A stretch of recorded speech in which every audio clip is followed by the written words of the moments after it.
Hi, my name is Jonathan Gabriel, and today I will be talking to you about good leadership and workplace efficacy.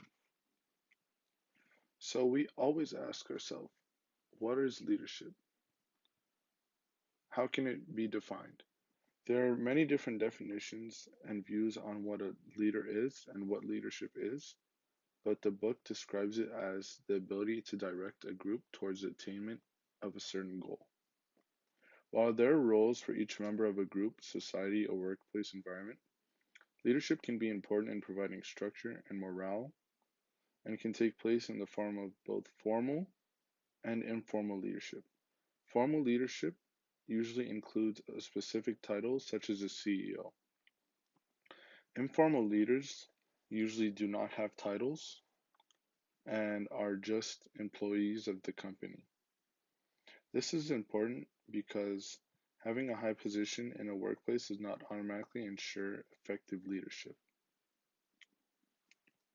So, the problem today is the lack of leadership in companies and the workplace is leading to a downfall in job satisfaction, workplace efficacy, and not having these proper types of leadership can lead to a dysfunctional workplace. Not being able to have the certain tasks you want assigned to you and being able to assign tasks to others can be stressful and can lead to a decrease in work efficiency. So there are different types of leaderships. Fred Fielder in 1967 came up with a model that states that effective leadership depends on a match between a leader's behavioral style and the degree to which the work situation gives control and influence to the leader. This means that the amount of power given to the leader should fit the leader's behavior type. Fielder believed that there were two different types of leaders: a task oriented leader and a relationship oriented leader. A task-oriented leader is someone whose main goal is to perform the job at hand, while a relationship-oriented leader is someone whose main goal is to maintain the relationship between the employees and themselves. So they try to maintain the relationship by not having any problems when assigning tasks and avoiding uncomfortable situations. So the research in this has shown that the most effective type of leadership is actually none of the ones that were listed by Fielder, but the most effective is empowering leadership. An empowering leader gives regular employees the ability to make their own decisions. It gives them the power that only managers used to have. This allows the company to be ran by the employees. This type of leadership has taken over many different companies and is highly used in the 21st century.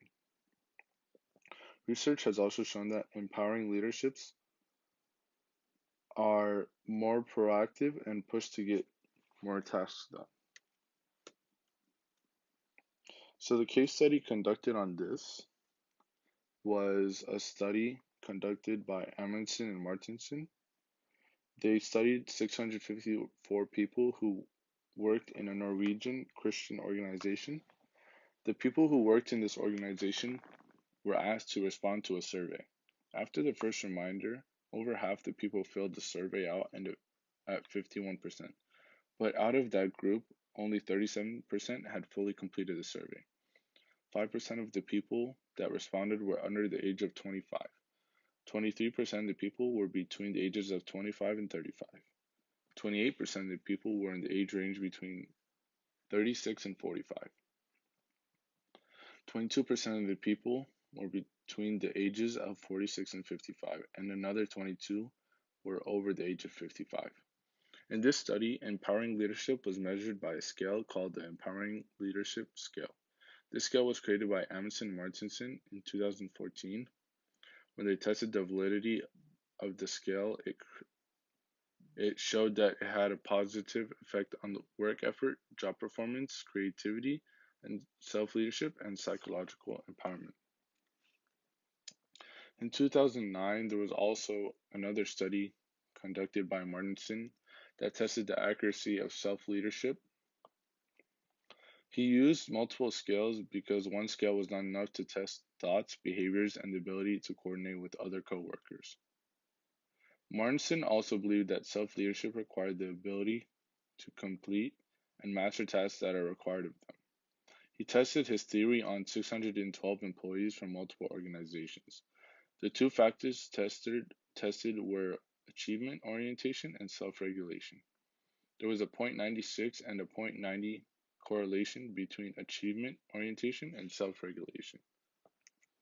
So this shows us that we should be switching over to empowering leadership. The solution to increasing leadership skills and work efficacy is to shift leaderships to becoming more empowering. Companies should shift over to empowering leadership because when employees are trusted, they have the confidence to do a variety of tasks beyond their job description. That motivates everyone to work better and have a better attitude towards their job.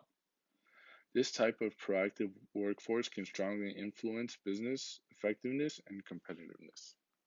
Thank you.